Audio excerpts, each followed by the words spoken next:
Olá pessoal, estou aqui nesse projeto aqui, um projeto legal da nossa Secretaria de Cultura, de Memórias da Cidade. Essa memória oral é sempre muito importante, tá?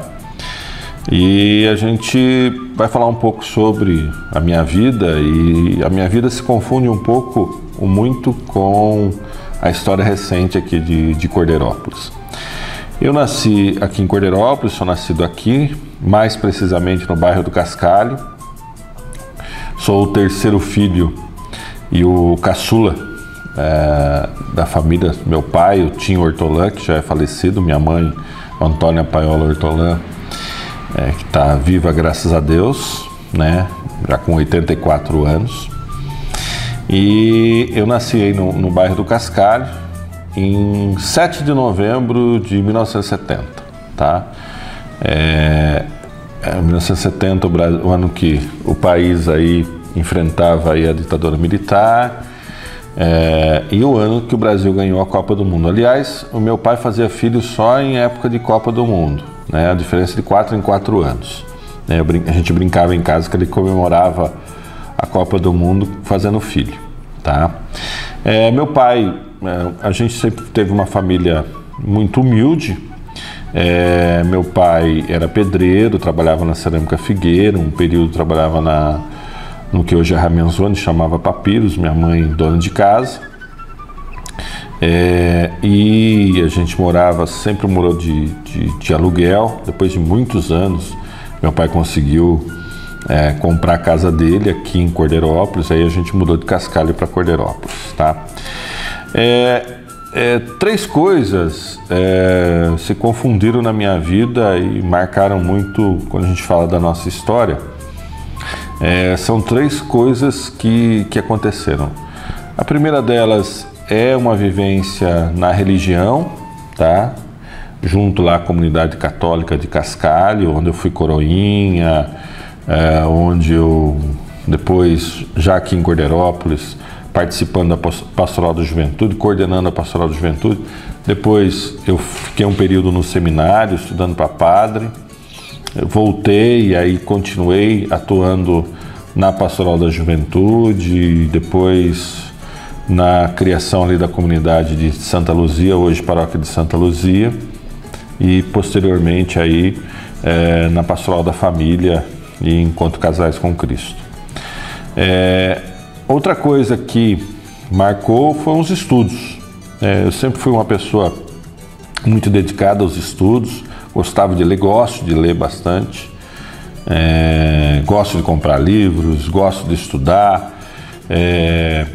Consegui, além de me formar em técnico de contabilidade em Araras, fiz faculdade de Ciências Sociais, depois fiz uma segunda faculdade de História, me tornei professor nessa área, fiz mestrado na área da educação e iniciei um doutorado na área de gestão pública, tá?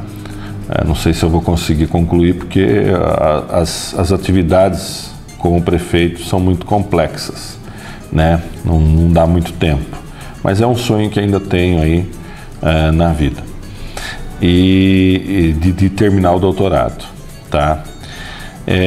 E a participação política. A participação política é uma coisa que eu tenho desde o berço. Minha família fala que meu avô era uma pessoa muito vinculada a essa questão política, estava sempre presente. Eu não conheci meu avô, Pedro Hortolã, eu não conheci ele, mas o pessoal sempre diz que realmente ele estava sempre envolvido na política, tá? E eu acho que eu herdei isso dele, mesmo sem conhecê-lo, mas eu herdei esse gosto. Meu pai também gostava muito de estar envolvido na política, não tanto quanto meu avô, mas meu pai estava sempre envolvido. E eu me lembro que a primeira vez que eu participei da política foi em 1982, na eleição municipal. Eu acompanhava, era uma eleição geral, que tinha eleição para governador, foi aquela eleição da virada do PMDB, tá? Em cima do PDS.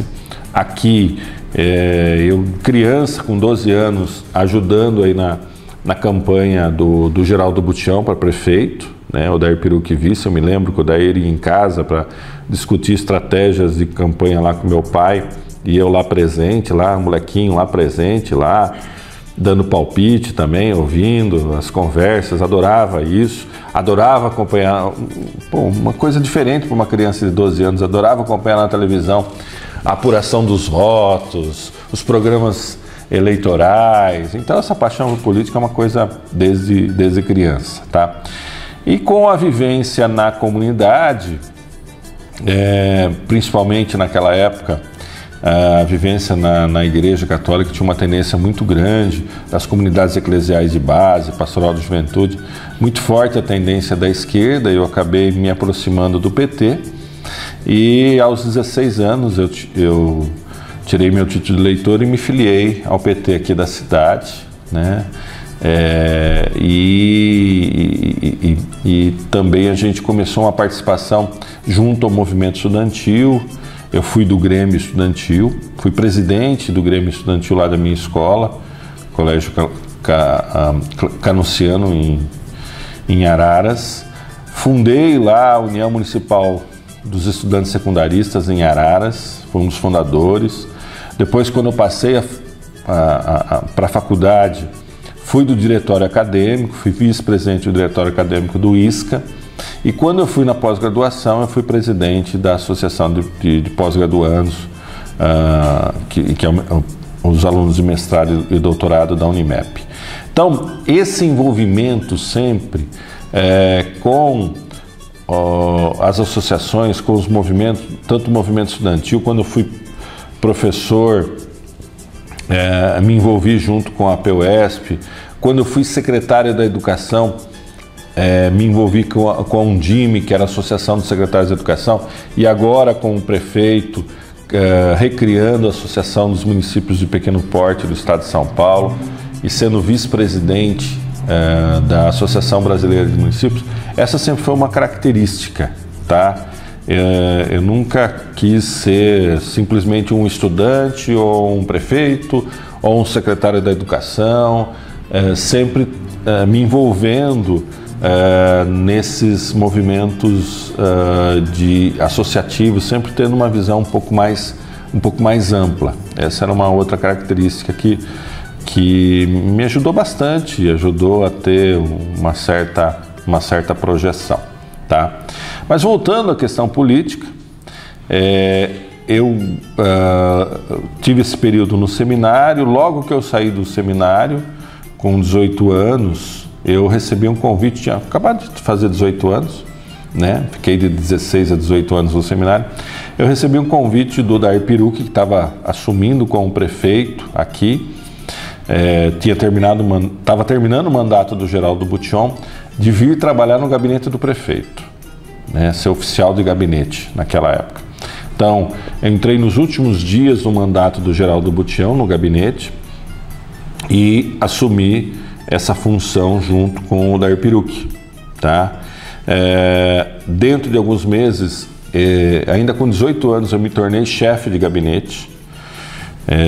Depois nós tivemos aí um trabalho de criação de uma autarquia municipal de saúde, que é o hospital.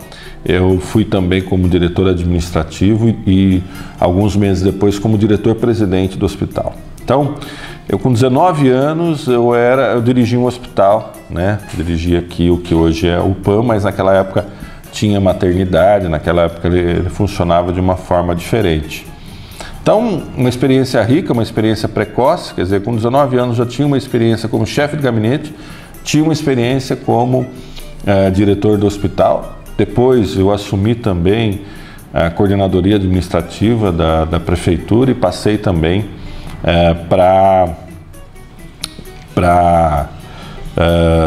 na época, secretário de comunicação social da prefeitura, né? Essa experiência. Já nesse momento, eu havia saído do PT, aí me envolvi mais diretamente na política partidária, fundei aqui o PSDB, fui o primeiro presidente do PSDB aqui na cidade, no início dos anos 90, e nós em 96 lançamos como candidato Pedro Zonta, né, e o Nelson Rossi como vice, ficamos em terceiro lugar aqui na eleição, mas já era uma semente de um grupo novo, de ideias novas, ideias diferentes, né, de um grupo mais jovem na política, tá? Acabei me desencantando com o PSDB, né? E um tempo depois acabei voltando ao PT, né? Fiz esse movimento. Saí do PT, fui para o PSDB, e do PSDB eu voltei para o PT. Ensaiei ser candidato algumas vezes, né? Ensaiei ser candidato em 96, mas preferi ficar como coordenando a campanha. Ensaiei em 92, né? Também lá em 94, uma outra paixão que eu tinha era escrever, e aí a gente fundou, junto com Pedro Zonta, a gente fundou o jornal Folha Popular, onde trabalhei por 17 anos, né? Como diretor de redação aqui da Folha Popular. E nós chegamos a ter esse jornal circulando em Iracemápolis, Santa Gertrudes também. Tem um acervo muito interessante, que é o jornal Folha Popular, era muito forte aqui na cidade, tá? Mas sempre coordenando politicamente, sempre envolvido, nunca como candidato diretamente, tá? Em 2004, a gente se uniu num grupo político, tanto eu estava no PT, e o PT já havia apoiado o Féio como candidato a prefeito, e eu coordenei a campanha, né, do Féio como prefeito em 2004, né, o Féio prefeito Amarildo Vice, fui coordenador tesoureiro da campanha. Foi uma situação muita dedicação, de muito envolvimento realmente.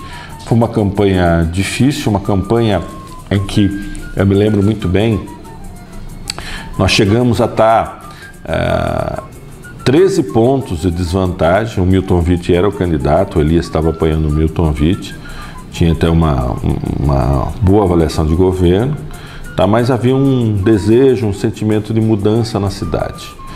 Eu me lembro que um dos fatores que a gente conseguiu mudar a eleição, tá, foi um episódio que aconteceu lá no Jardim Eldorado. A gente estava, dependendo da pesquisa, de 10% a 13% atrás, tá? E o Jardim Eldorado, na época, era considerado meio que um feudo político do Elias e do grupo dele, e nós fomos lá com o Féio, nós fomos fazer um comício lá. Naquela época tinha muito campanha com comício, né? Não me lembro se era permitido fazer show, acho que era permitido já ter showmício naquela época, mas era o comício que atraía. E o que acabou acontecendo? Alguns militantes vinculados ao grupo que é do Milton, do Elias, acabaram jogando ovo, jogando uma pequena pedra atingiu a cabeça do Féio e tal, né? E a gente vislumbrou que naquele momento, né, a gente poderia virar a eleição. E de fato foi isso que aconteceu, né? Acabamos rapidamente o comício. Eu falei para o Féio: olha, Féio, você vai ficar em casa aí uns 2 dias, e nós fomos, né?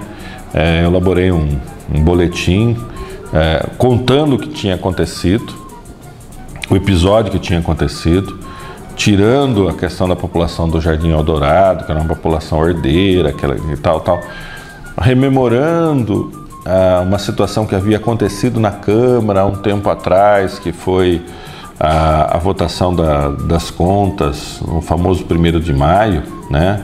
A votação das contas aí do ex-prefeito Elias, fazendo um link de uma situação e outra, tal. Então ficou um texto muito bem feito, e nós passamos a madrugada reproduzindo esse texto. Então a cidade, e distribuímos esse texto para todas as casas, esse panfleto para todas as casas. Então isso era num sábado. No domingo cedo a cidade acordou 7 horas da manhã, todas as casas contando esse episódio.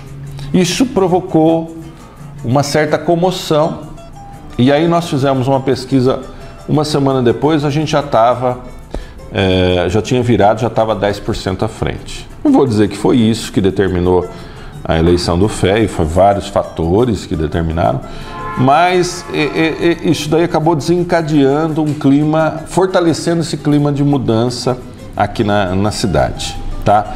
Eu sempre gostei muito disso, sempre gostei muito dessa estratégia política. Eu acho que a política é estratégia, a política é uma organização, política precisa ter planejamento, né? E esse episódio foi um episódio realmente, foi uma eleição muito disputada que nós tivemos aqui na cidade e marcou uma virada, como a eleição de 82 também foi uma virada, como a eleição de 96 foi uma virada da saída do MDB, porque a cidade tinha muito esses dois grupos, né? Tinha um grupo do MDB, do PMDB, e tinha um grupo da Arena e do PDS. Hoje que se confundiu muito as coisas, né? Mas havia muito essa disputa dos dois grupos. Então, em 82, nós tivemos a saída do grupo do PDS, a entrada do grupo do PMDB.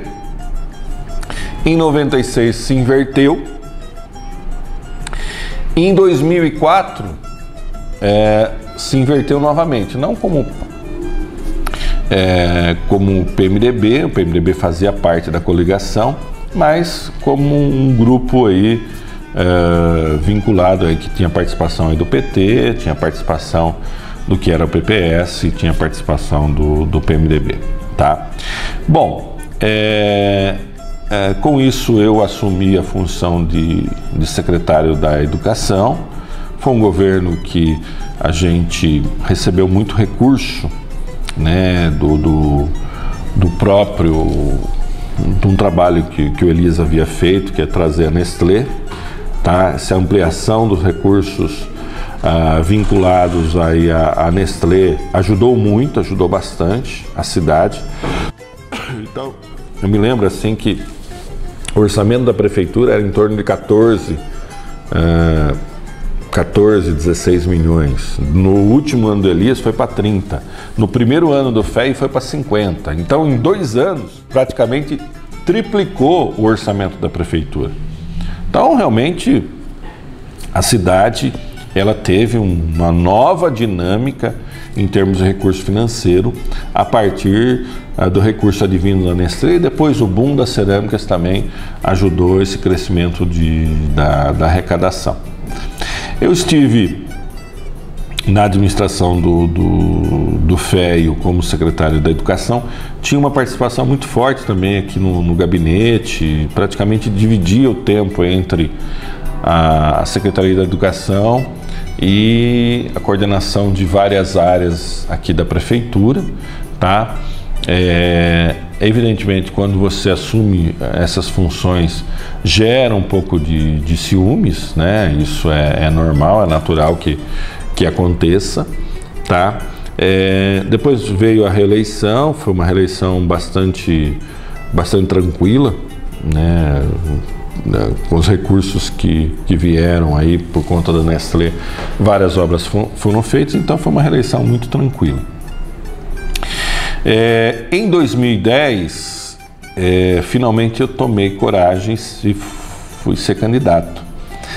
Eu era vice-presidente da Undime, que é a Associação dos Secretários da Educação, havia coordenado vários programas para o Ministério da Educação aqui no estado de São Paulo, tinha um reconhecimento nessa área da educação muito forte e recebi o convite, na época eu estava no PT, recebi o convite para ser candidato a deputado estadual, tá? Representando essa área da educação, e fui ser candidato.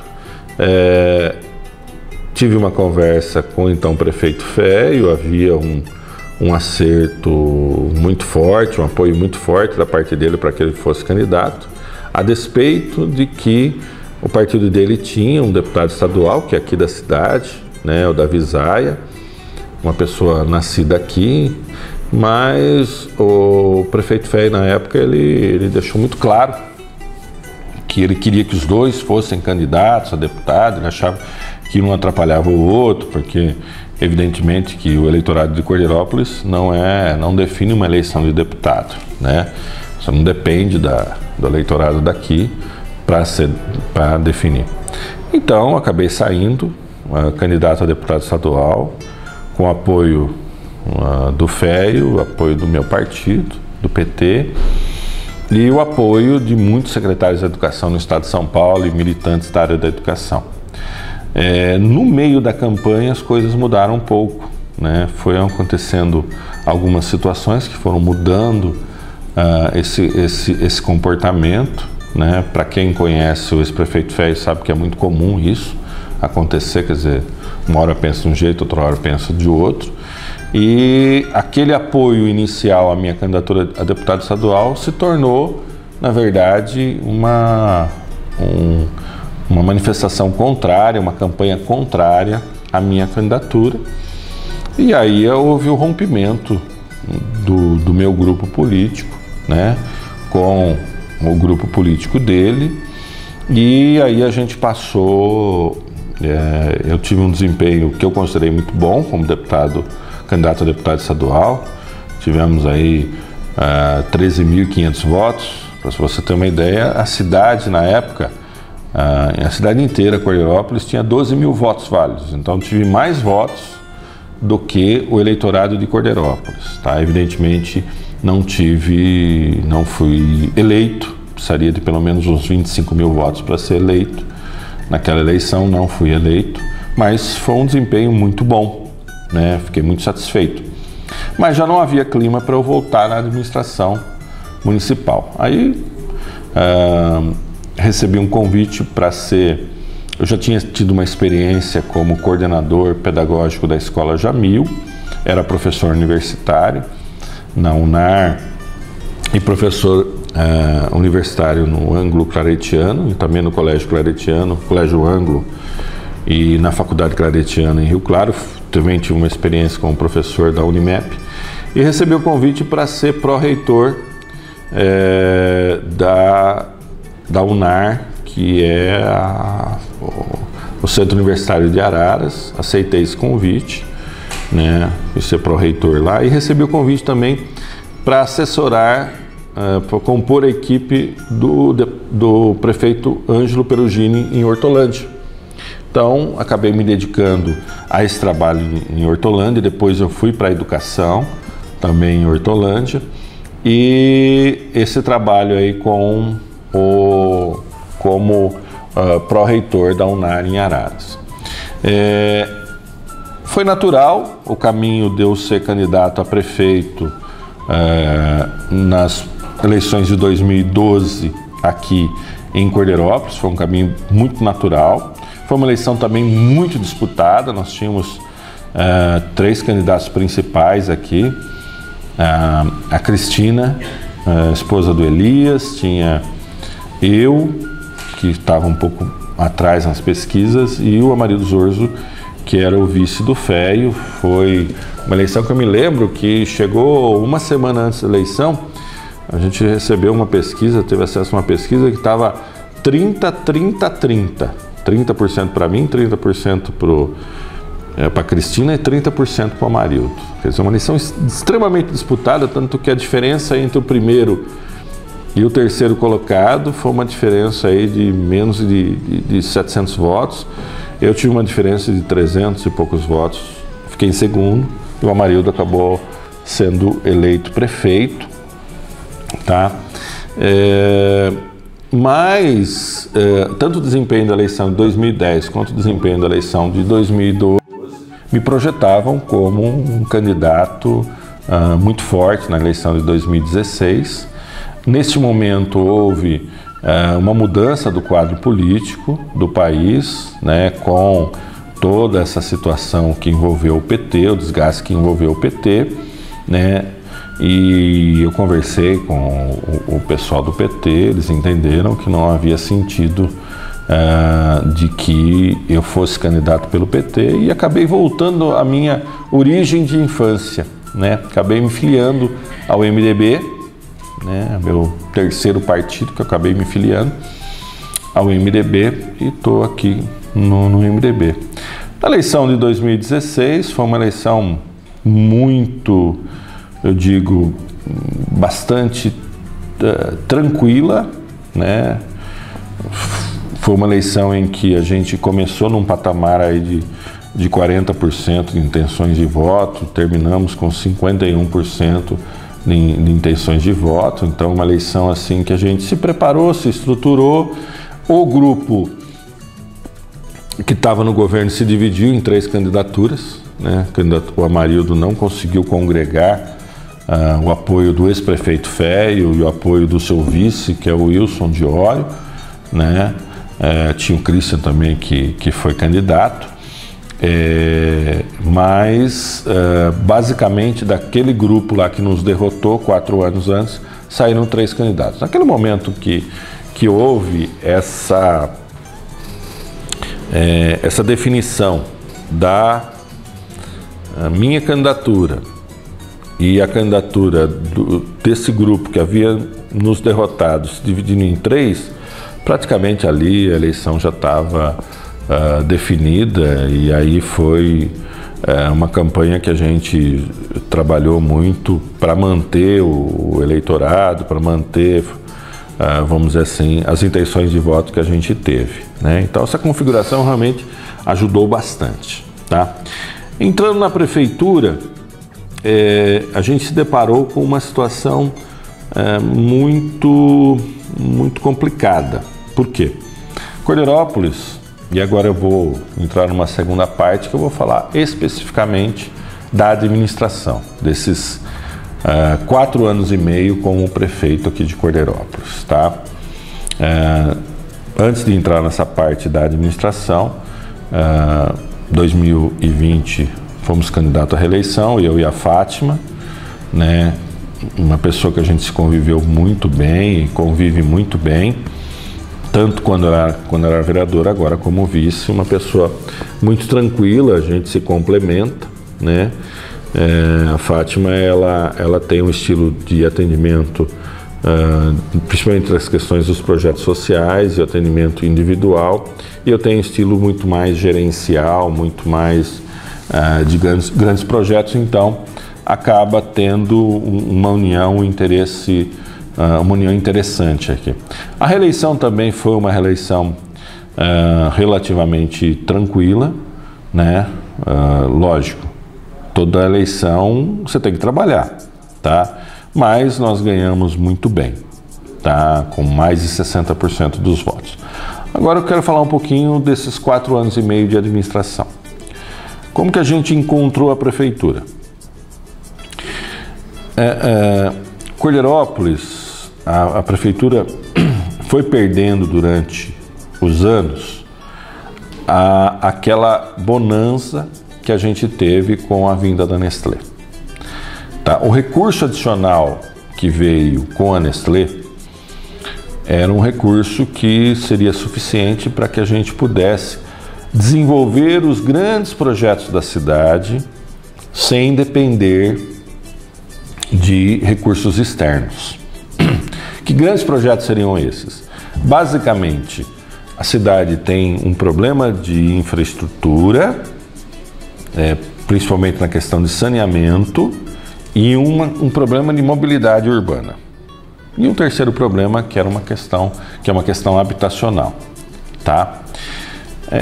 Na questão de saneamento, nós não tínhamos uma estação de tratamento de esgoto, a nossa estação de tratamento de água estava extremamente defasada e a cidade não tinha condições de reservar água em época de estiagem.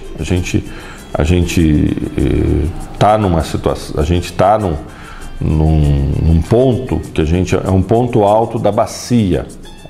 Praticamente a divisa de Cascalho com Araras é a divisa da bacia do Piracicaba com a bacia do Mogi. Então é um ponto alto. chove, a água escorre e vai embora. A gente não tem rio aqui. O rio ele se forma na região mais baixa da bacia.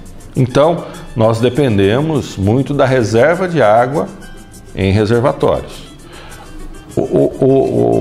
A represa de Cascalho, ela é uma represa que ela serviu durante muitos anos, tanto Cordeirópolis quanto lá Limeira, mas é uma represa que ela fica no alto de uma bacia. Então, a bacia de contribuição, a água que vai lá, ela é pequena, ela fica no alto. A represa de Cascalho ela fica mais no alto, tá? Então ela não tem um suporte tão grande. Por isso que a gente vivencia frequentemente essa escassez de água aqui na cidade. Então era preciso fazer realmente uma outra represa, era preciso fazer estação de tratamento de esgoto, é preciso fazer estação de tratamento de água. Inclusive, na questão da represa, a gente teve recentemente o anúncio do Centro de Distribuição da Savenhago, que vai ser outra Nestlé. Vai gerar uma renda igual ao que a Nestlé gerou lá em 2000, na época do Elias.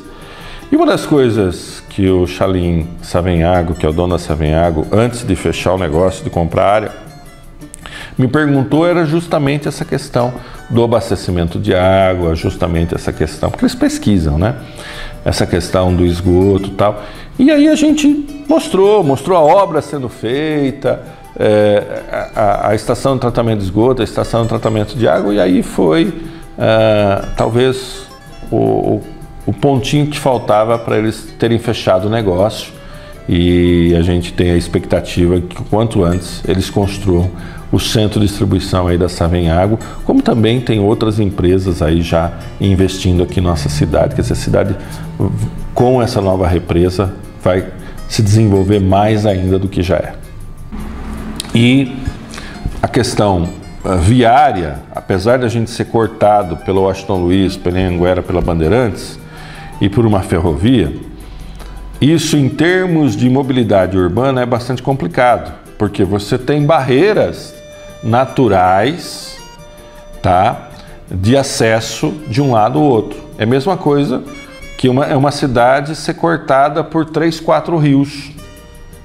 Você tem problema de mobilidade. E Cordeirópolis é uma cidade cortada, como se fosse cortada por 4 rios, uma ferrovia e 3 rodovias expressas, tá? Então você precisa de pontes, você precisa de viadutos, você precisa de caminhos diferenciados, tá?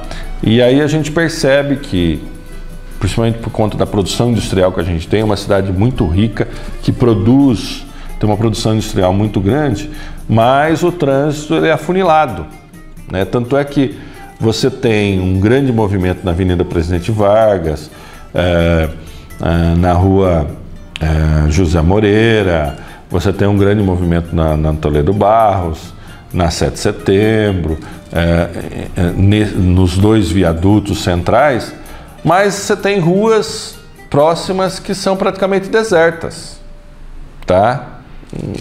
Por quê? Porque você tem o trânsito ele é afunilado, tá? Então, esses 2 problemas principais que nós tínhamos, que poderiam ser resolvidos por esse recurso adicional que veio da Nestlé. Porém, o que acabou sendo investido? Basicamente, esse recurso adicional acabou sendo investido na contratação de funcionários públicos.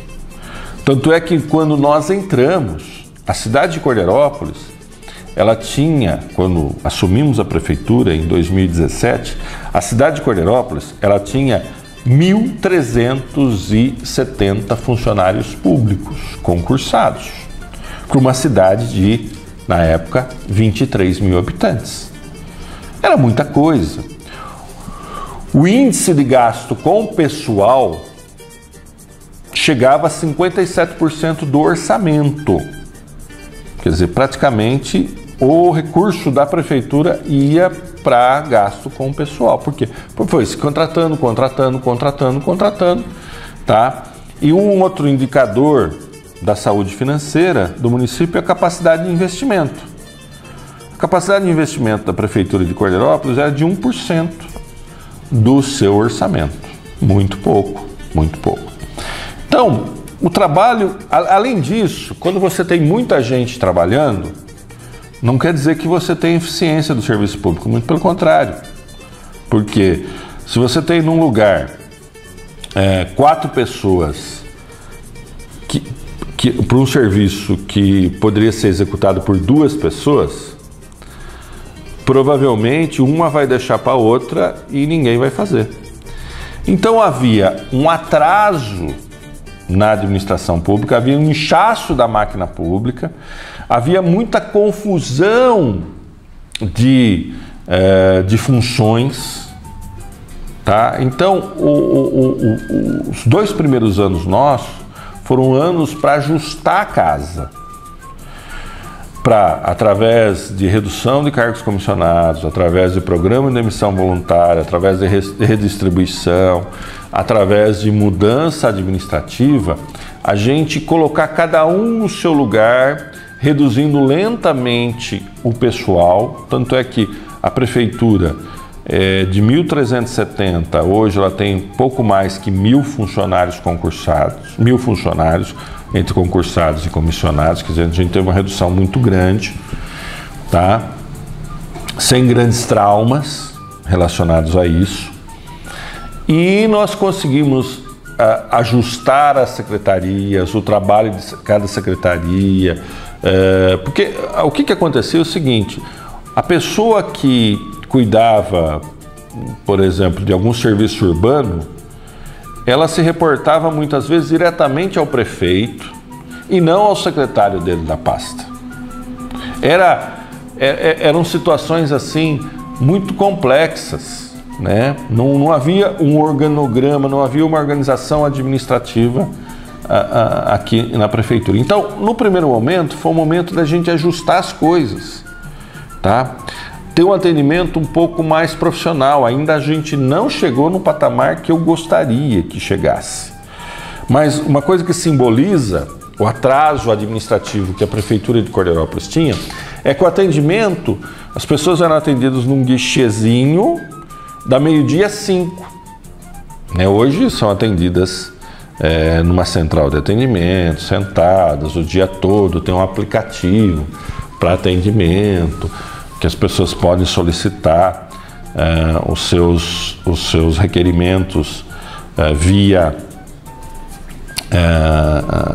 esse aplicativo, qualquer momento do dia ou da noite.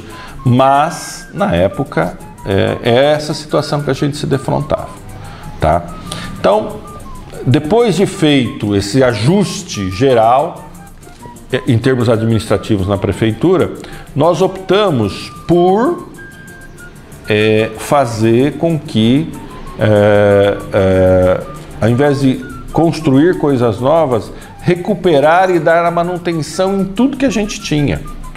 Trocar a frota de veículos, especialmente na área de saúde, que estava sucateada, trocar a frota, as máquinas, equipamentos, reforma geral nos prédios públicos, enfim, botar a casa em ordem. Mas nós tínhamos os grandes projetos. A estação de tratamento de esgoto é uma obra do governo do estado, estava parada. A estação de tratamento de água tinha começado a ser feito, mas o projeto estava abandonado. E a represa só tinha um esboço do que seria a represa.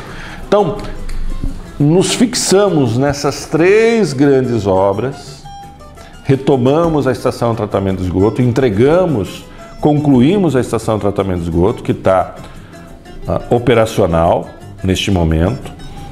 Concluímos a estação de tratamento de água.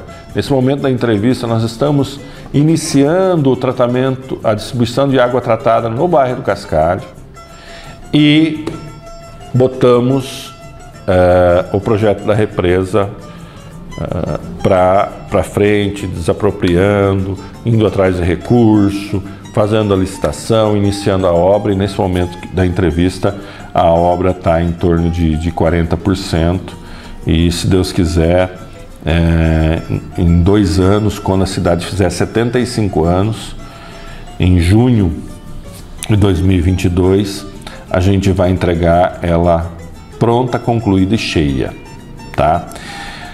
Então, com isso, a gente conseguiu equacionar, e está conseguindo equacionar, o problema de saneamento básico da cidade.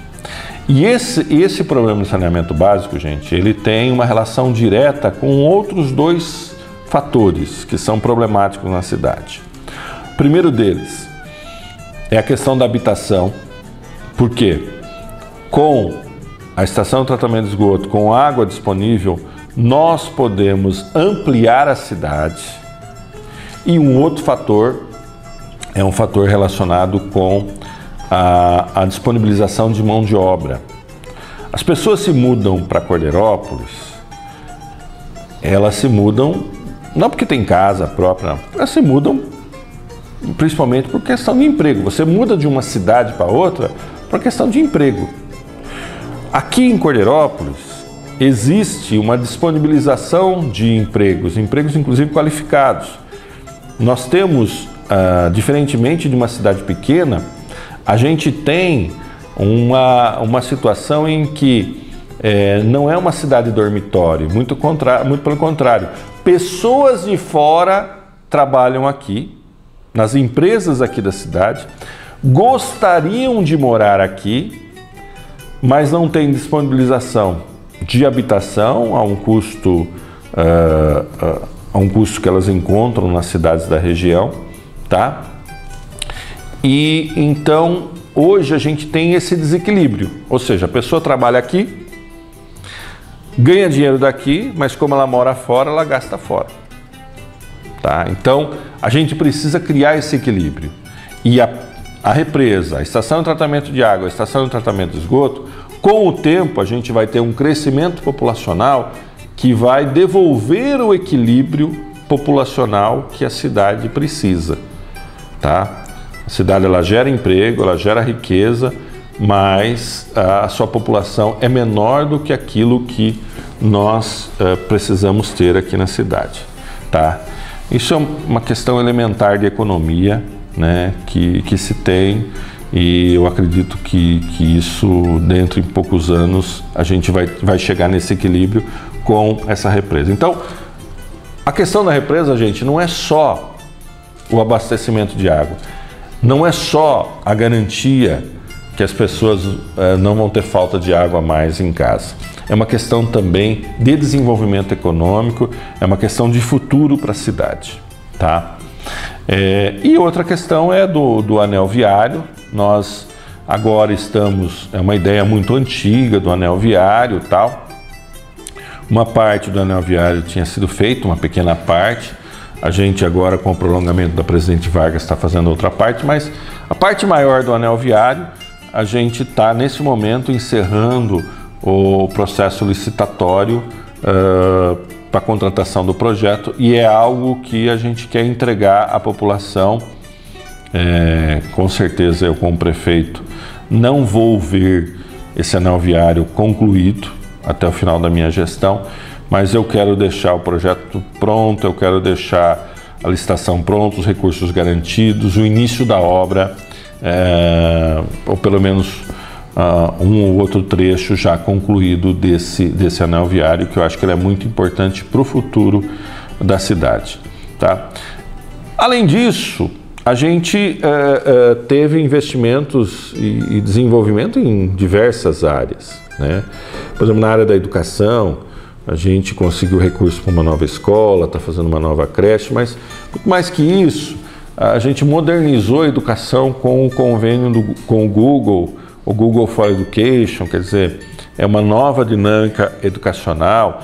Na área da cultura, a gente tem os grandes eventos, tem a nossa orquestra, tem as grandes manifestações culturais, tá? Agora a gente também está lançando o projeto de revitalização, não só da estação, mas conseguimos recursos para isso, mas de todo o entorno ali da estação, que é muito bacana, muito bonito. E na área da saúde, a gente está fazendo a obra aí do novo hospital, né? Uma obra arrojada, transformando aquele hospital antigo tal no hospital moderno, no hospital dia, no hospital diferenciado, que vai também proporcionar um crescimento aí para a cidade muito um desenvolvimento para a cidade muito grande, tá? No momento dessa gravação, vocês já vão poder estar, provavelmente isso as pessoas vão ver daqui a alguns anos, vai ficar para a história. É o momento que o Brasil está enfrentando uma enorme pandemia, tá? Milhares de pessoas estão morrendo e aqui foi uma das cidades que teve o enfrentamento da pandemia, que foi um fator realmente de muita gratidão da população. Nossa equipe da saúde, que ela foi totalmente reestruturada, com essa reestruturação que a gente fez, ela melhorou muito o atendimento à população e a gente conseguiu dar, nesse momento da pandemia, nesse momento da Covid, a gente conseguiu dar aquela segurança à população de que a cidade estava cuidando das pessoas, tá? Porque assim, quando a gente enfrenta na nossa casa uma situação de doença na família, a gente fica muito sensível, a gente fica muito desguarnecido, tá? A gente precisa realmente de um apoio.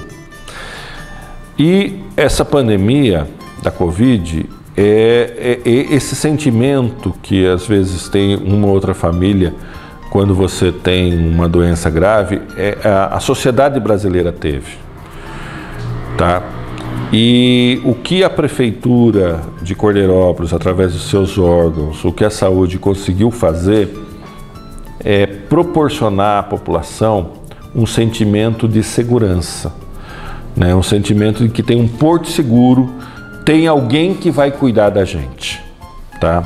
Tanto é assim que eu digo para vocês que eu fui eleito prefeito pelo trabalho que a gente fez na Secretaria da Educação, através da Faculdade Municipal, a implantação do material escolar e do uniforme para a população. Então eu fui muito lembrado pelo trabalho que eu fiz como secretário da Educação.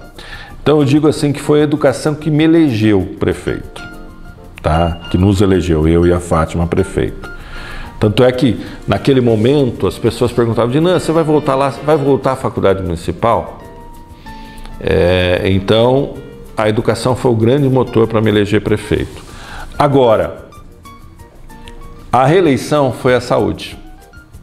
E foi muito bacana, a gente pedindo voto e as pessoas vinham agradecendo. Obrigado, prefeito. Eu agradeci a Fátima, obrigado, Fátima, por tudo que vocês têm feito pela gente nesse momento da pandemia, tá? São coisas marcantes. Eu acho que a represa é um fator marcante e tal, mas essa questão de cuidar das pessoas é uma marca que a gente vai deixar na nossa gestão, tá? Então, a gente tem muita coisa para falar, né? Muita coisa legal na área de meio ambiente, a recuperação das nascentes, a questão da saúde animal, na área do esporte, a recuperação dos espaços esportivos. Eu poderia ficar falando aqui horas e horas e horas dos projetos que a gente tem para a cidade. Mas uma coisa que eu quero deixar para vocês é o seguinte: a gente agora está lutando para entregar aquilo que nós iniciamos, para iniciar esse projeto do anel viário, tá? Terminar o hospital, terminar o prolongamento da Presidente Vargas, enfim. Eu acredito que se a gente conseguir, nesse mesmo ritmo que a gente teve no primeiro mandato, se a gente concluir e entregar grande parte das obras e realizações que nós nos comprometemos, essa equipe ela vai realmente passar para a história, ela vai ser lembrada daqui a décadas como uma equipe de governo que conseguiu virar a página de Cordeirópolis. Então, agora a gente tem uma corrida contra o tempo, né? Porque o tempo passa rápido, faltam 3 anos e meio de mandato, uma corrida contra o tempo para a gente marcar ainda mais a história da cidade. Isso me deixa muito satisfeito, por quê? Porque o prefeito, ele é o capitão de um time, tá? é o capitão, não, ele é o técnico de um time. Não sou eu que vou marcar gol, são os secretários, a equipe de governo e tal, mas você tem que escalar as pessoas certas, no lugar certo, verificar onde que tem uma falha, né? Às vezes você trocar o zagueiro de lado, você não precisa tirar o zagueiro, você troca, você inverte o zagueiro, você inverte o lateral, você muda taticamente aí o time, e o time ele vai lá e marca gol e não deixa de tomar gol, tá?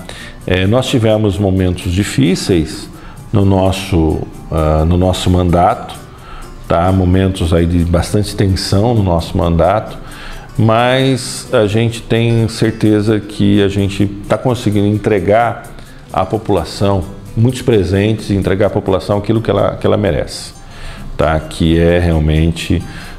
Cordeirópolis é uma cidade muito diferente, diferenciada. As pessoas têm orgulho de viver, de morar aqui. Eu vi pelas redes sociais, nós estamos gravando isso aqui dia 16 de junho. O aniversário foi no domingo, foi dia 13. E pelas redes sociais, uma coisa que é interessante, que eu não via em anos anteriores, eu acompanho a vida política aqui há muito tempo, o orgulho das pessoas de parabenizar a sua cidade. Isso é muito bom, isso é muito bacana. É sinal que as pessoas têm orgulho de morar aqui. E de fato, gente, o pessoal das cidades vizinhas, e todo mundo fala, né, elogia aqui Cordeirópolis, tem uma boa inveja aqui de Cordeirópolis, porque realmente a nossa cidade é uma cidade gostosa para viver, é uma cidade boa, uma cidade bonita, uma cidade que está se desenvolvendo, está crescendo. Enquanto o Brasil está enfrentando várias crises geradas pela política, pela pandemia, pela economia, aqui a gente parece que está num outro patamar, num outro nível. E o que eu peço para vocês, gente, não adianta só ficar torcendo para ter um governo que dê certo. É importante que as pessoas tenham a participação, tá? Porque tudo isso que a gente construiu, ele pode ser jogado fora do dia para a noite. Pode entrar uma administração que queira novamente inchar a prefeitura, que queira novamente contratar 200, 300, 400 funcionários, que queira desmontar muitas coisas que foram feitas aqui. Isso, o que vai gerar, gente, é que a cidade vai começar a perder recursos para investimento que precisam ser feitos. Então é importante, muito mais do que ter aquele outro como prefeito, é importante que a sociedade ela se conscientize que ela precisa cuidar da cidade. Que aquilo que nós temos hoje pode ser perdido em um ano de má gestão, de uma gestão não comprometida. Então o que eu peço a vocês justamente é isso, gente. O que eu peço para vocês é que vocês fiquem atentos, nos ajudem agora a governar, que é sempre importante a população estar nos ajudando, mas no futuro fiquem atentos e acompanhem a administração da cidade para que a gente nunca perca aquilo que a gente tem de bom, que é morar em Cordeirópolis, uma cidade que é um pedacinho do céu aqui em São Paulo. Tá? Muito obrigado a todos.